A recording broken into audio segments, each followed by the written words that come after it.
Okay, thank you very much. So what we're going to talk about today is 5 golden rules for investing in commercial property on the high street.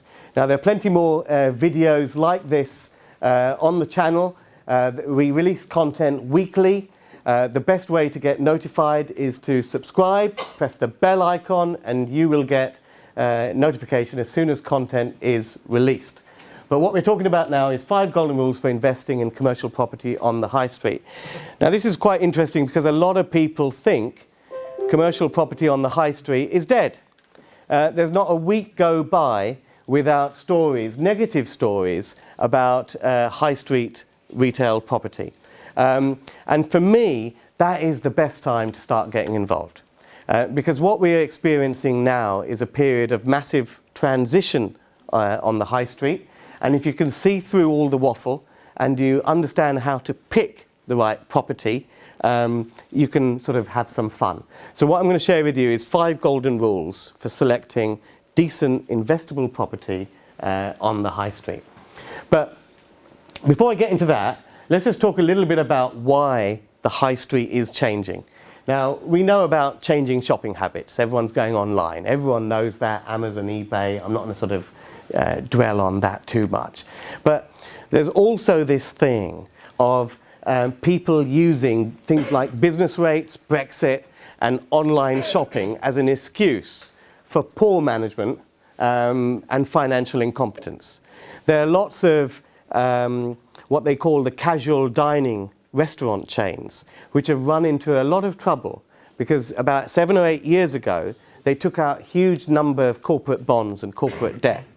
And they haven't expanded as much as they thought they would. So these sort of casual dining chain Italian restaurant type things, I'm trying to avoid naming them, but you kind of sort of get the picture, as opposed to family run Italian joints. These sort of people have run into a lot of problems because it's not Brexit, it's not business rates, it's the level of debt that they took on to fund an expansion program which hasn't materialized in sales. So a lot of those people are falling under a bit of trouble. Banks. I mean, I think it's very simplistic to say that banks are closing because of the online banking. But there's also this movement to cash.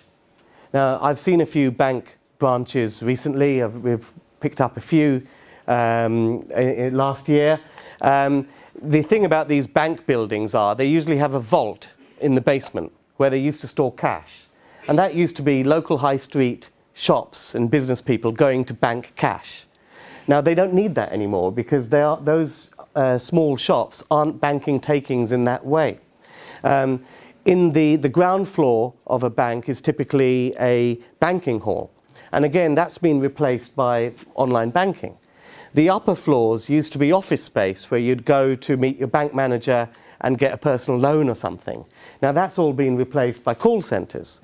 So you can see how the whole real estate, every floor of a bank building has now become just defunct. Betting shops, this is massive. Anyone here play fixed odd betting terminals? Hands up. I wasn't expecting a huge show of hands to that question. I mean, you wouldn't be in this room if you were pissing your money up the wall like that. But I shouldn't have said that either. But fixed odd betting terminals, you used to be able to put £500 or so in one stake. Now, the government, it used to be that the government's only restriction was that you could have 2 of these machines in one shop. So what a lot of the betting shops did is they opened up multiple shops and put 2 machines in each. Because these machines are the biggest earner of revenue for these people. So in North London, in the Holloway Road, where I do quite a bit of stuff, on a 2-mile stretch, they're about 4 William Hills. Because in every shop, they can put 2 machines. Now, these are going to be massively impacted by the lowering of the maximum stake to just £2. I can't remember the name of the Association of Betting Shops, but they put out something saying that more than 60% of betting shops in the UK will not be economically viable simply because of this change to the rule. Business rates, of course, everyone knows that as an issue. I think it's a little bit overplayed myself. It's much more to do with changing trends and whether the business model is valid, which is the key driver as to whether a business sort of stays afloat. Brexit uncertainty, I think, is temporary. It's an excuse for a lot of things, but people may be delaying taking on a long lease on a retail premises, but they're not stopping doing business sort of completely. So there's a lot happening on the high street. What I'm going to share with you is 5 golden rules for, among all that mess, 5 golden rules for selecting the right property on the high street. Now, all of what I'm saying is based on an article I wrote in Property Investor News. The guys from Property Investor News are here. You can see Ranjan in the break if you want to get that mag. But I do a column in there on commercial property every month. So if you want to read up on that, you can do so. Okay, so 5 golden rules to finding opportunity on the high street.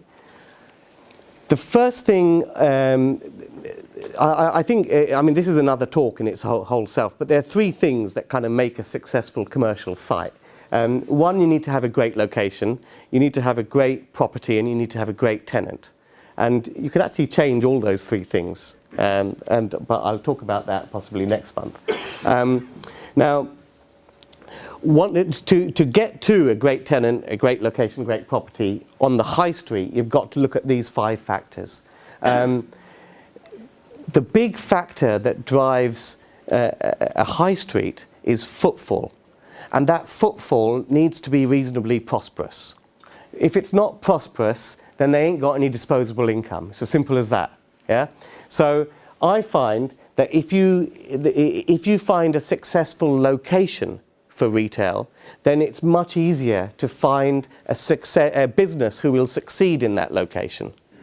And the way to do that is simply by looking for affluent footfall. So what am I looking at? I'm looking at, I mean, one of my metrics is things like house prices in the area.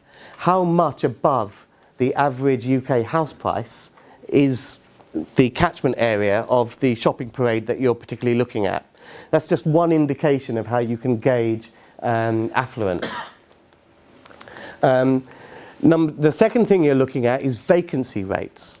Now, you need to understand why shops are vacant on the high street.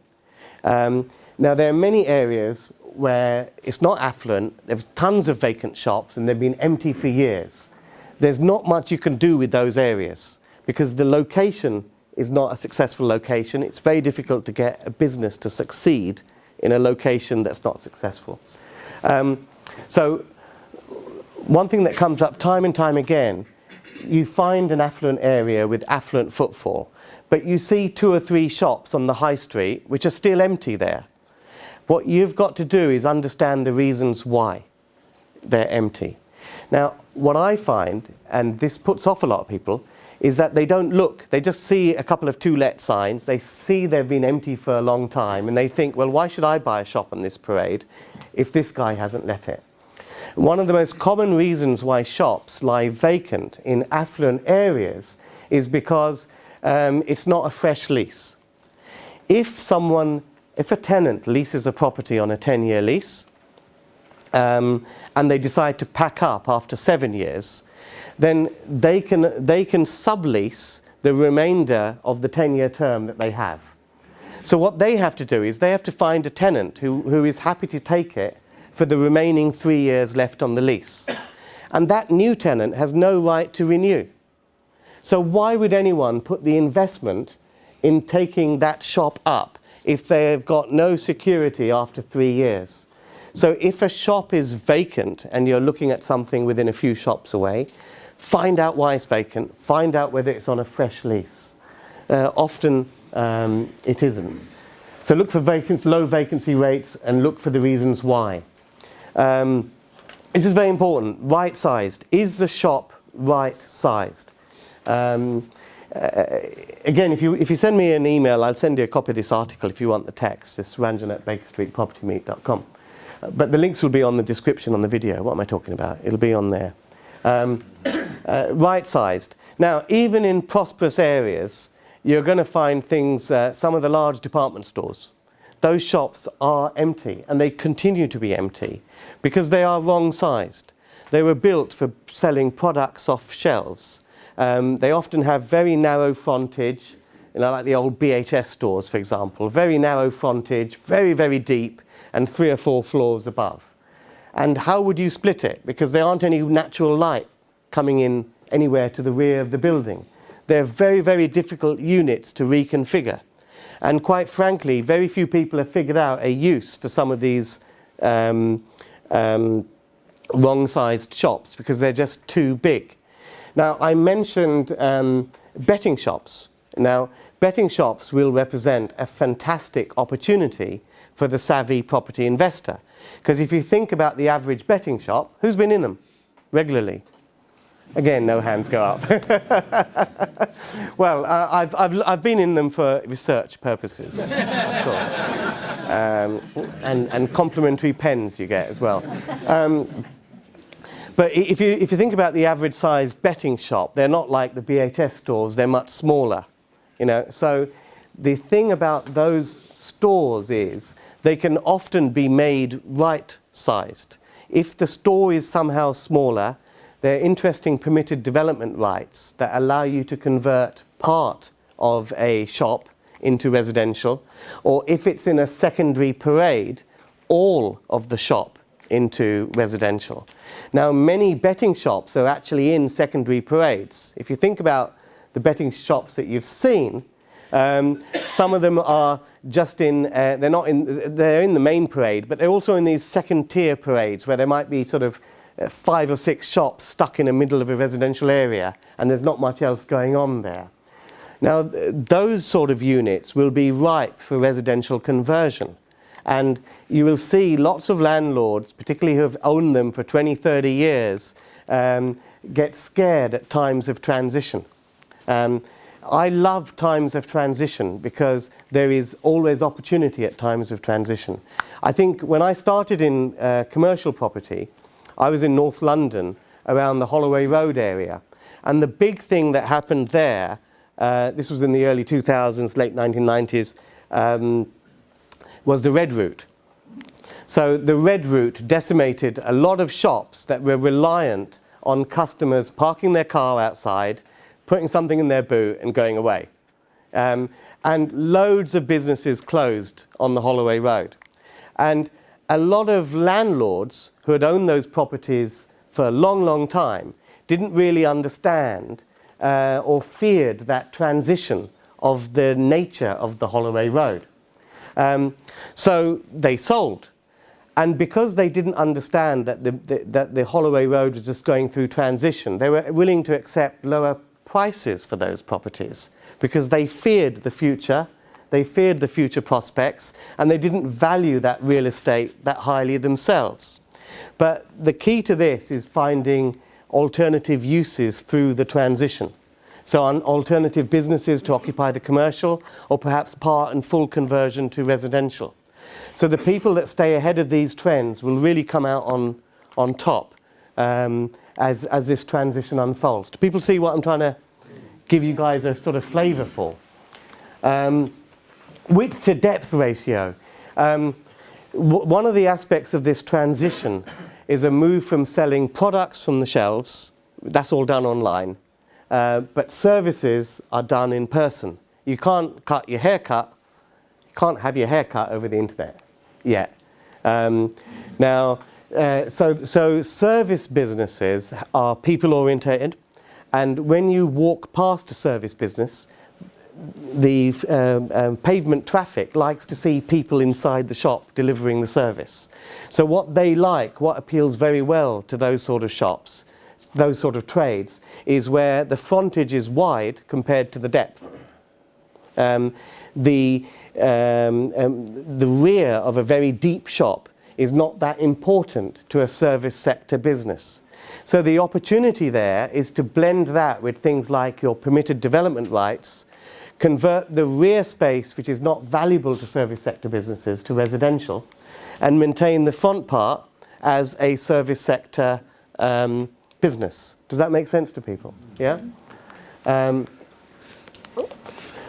the fifth thing to look out for is asset management potential. So when I'm looking at anything on the high street, I'm looking at alternative uses. Alternative uses meaning can those premises be put to alternative commercial uses and or residential uses? The more options you have when looking at a commercial site, I mean, when you look at something, the best sites have a plan B, plan C, plan D. And they're all so good, you don't really know whether to do either of them instead of your plan A. If you have options with commercial property, that is great. One thing I find is that when you've got options with a commercial property, then if you've got a tenant in there, you can get maximum rent on that unit, if that makes sense. So if a shop lease is coming to its end and it needs renegotiation, and the tenant is saying, well, you know, Brexit, this, that, and the other, I don't want to pay that much for it.